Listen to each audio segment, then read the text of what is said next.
تفتكر العميل دايما عارف انه محتاجك؟ شغلك مش انك بس تبيع، شغلك انك تعرف العميل انه محتاج لك. الفرق ده هو اللي بين انك تجري ورا العميل او ان العميل هو اللي يجري وراك.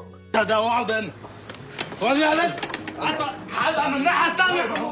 في نوعين من الماركتينج، ماركتينج بيبيع منتج اوريدي موجود، وماركتينج بيخلق احتياج ما كانش ظاهر. اكبر البراندات في العالم اشتغلت على النوع الثاني. مثلا قبل ما يظهر ايفون من ابل، الناس ما كانتش عارفه ان هي محتاجه موبايل من غير زراير. ده متثبت بتليفون ابو زراير، ده لو شاف البلاك بيري هيموت. البلاك بيري دي. وقبل اوبر محدش قال ان هو محتاج عربيه تيجي لحد عنده بزرار.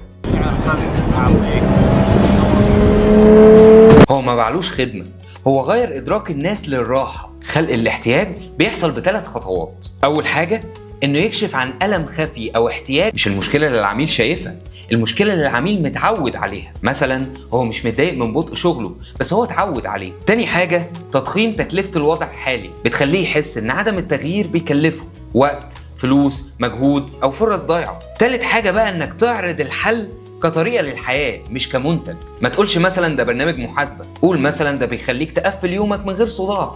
هات ال100 خد 200 هات 5 جنيه.